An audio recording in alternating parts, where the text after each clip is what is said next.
Hey Fitheads, Cigar Surgeon here with another Cigar Federation video review. Today we're reviewing something from Warped Cigars. It's the newest release of the IPCPR 2016. It's the Villa Sombra.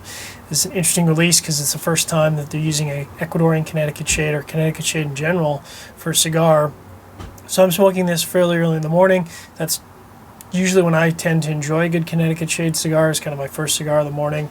It'd probably be my first cigar of the morning, or first cigar of the day anyways, because it's a review sample. As I said, Ecuadorian Connecticut Shade wrapper. It's made at the Tapsa factory out of Nicaragua, and the binder and the fillers are Aganorsa tobacco, so it's 100% Aganorsa. So it's got a Corojo 99 binder, and then for filler it's using Jalapa Corojo 99 and Criollo 98. And it comes in two sizes.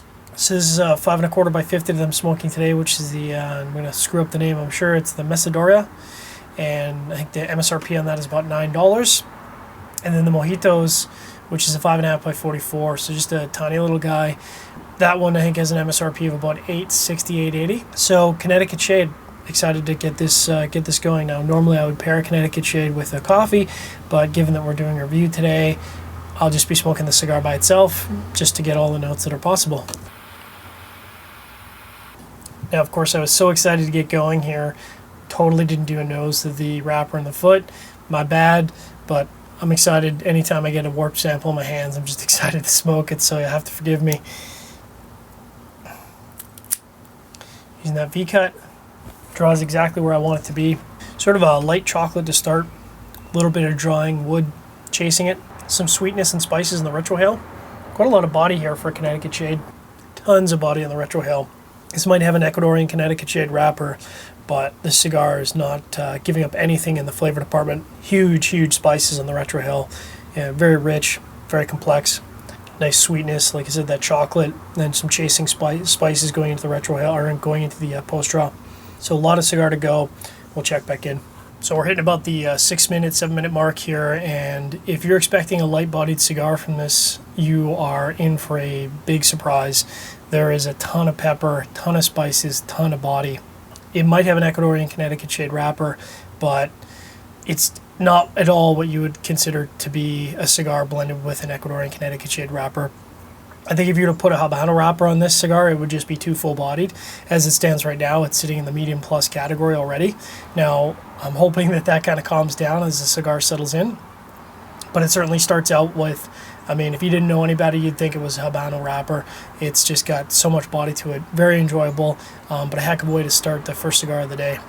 In the 10-minute mark, unfortunately or unfortunately, depending on your stance, the pepper and spices are starting to abate already, which is probably a good thing, because I think if they had stayed at the medium plus, this would have been a very tough smoke first thing in the morning. The sweetness is kind of picking up, and that post-draw pepper that was really lingering on the mouthfeel, really starting to give up now. So there's a lot more sweetness, a lot more nuance, and a little bit of that cedar coming back, which I initially got off the first draw, which just then ran right over. It's coming back now. So looking at the name, I'm not sure if it's the Villa Sombra or the Villa Sombra. It should be Villa Sombra, but regardless, at about the 25-minute mark, it's really settled in now. That intense spice and sort of medium plus body has really stepped down now to more of an approachable medium level. It's very creamy chocolate, kind of more what I would expect out of something with an Ecuadorian Connecticut Shade wrapper. There is still a little bit of hints of spices at the back of the throat here, just to sort of let you know this is not an everyday traditional Ecuadorian Connecticut Shade type blend. Probably have another 15 or 20 minutes here before we get into the middle third, and I'll check back in.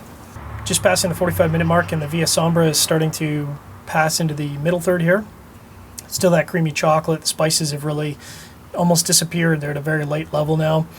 There is a bit of a drawing mouthfeel. That cedar that I was kind of picking up is kind of carrying into the post-draw and adding a little bit of drawing mouthfeel there.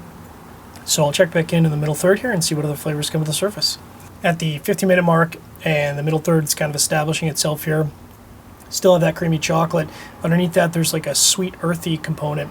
It doesn't have any bitterness to it. It's very sweet. It's kind of interesting. It's almost got a baking spice component to it, so kind of mixing in with that earth. Really interesting complexity there. The spices are back a little bit more prominent in the retrohale. So if you do a pretty serious retrohale, 50 or 70%, you're gonna get a lot more of that spicy component at about a light plus. On the regular draw, hardly detectable. At the 45-minute mark and really at the halfway point of the Villa Sombra, there's a nice little espresso note coming through now. It's not, again, I don't think anything now for flavor profile is overly strong. Everything's either medium or light plus, so it just adds some more body to that creamy chocolate. I think it goes without saying that anything with a Ecuadorian Connecticut Shade wrapper would go really well with a coffee. This is no different. Really wish I had a coffee to pair with here, but again, you know, typically when we review a cigar, we want to review it with only water just to get the most flavor profile out of here. It's a really, really good cigar. I wouldn't expect anything less of anything coming out of Warped, especially with the Aganorsa tobacco in there. Very rich experience. Like, you know, if you go into this thinking it's just going to be another Connecticut Shade cigar, this has a lot more body than what you would typically expect with a traditional Connecticut. I'll check back in as the middle third winds down. Now we're 15-minute mark, really into the last third here. There's a little bit of a hay component mixing in. Again, everything here I would describe as a light to light plus. None of the other flavors have really dropped off, except for the spices, which I was picking up in the middle third. That light hay has kind of taken its place, so we'll see what other flavors come to the surface here in the last third. Now we're 25-minute mark at the halfway point of the last third. Still lots of great chocolate here, mixing in with a little bit of cedar. And then the hay just rounds out the whole profile. Again, I was kind of maybe expecting the spices to come back, but they have not. Probably have another 15 minutes of smoking time here, but great cigar. If you're a big fan of Connecticut Shade wrappers, I think this is going to appeal to you, especially if you like something with a little bit more body to it. I think this is going to land in a box split category for me, but I'll check back in and see what other flavors come to the surface before we wrap it up here. Wrapping up the review of the Warped Villa Sombra Mecedora. A great cigar, really enjoyed it. Again, I think it's going to land easily in the box split category for me. If you're looking for something Ecuadorian Connecticut Shade with a little bit more body to it, this is definitely going to rank high in your charts. I recommend you try it out for sure. With an MSRP of $9, very approachable for everyone. Hope you enjoyed the Cigar Federation video review. If you enjoyed the review, check out our written review at cigarfederation.com and give us an thumbs up, vote up arrow, toss us a comment, or you can drop us a line, surgeon at cigarfederation.com. We'll be back next week with another Cigar Federation video review. Really gone again, so I'm not sure if they're going to come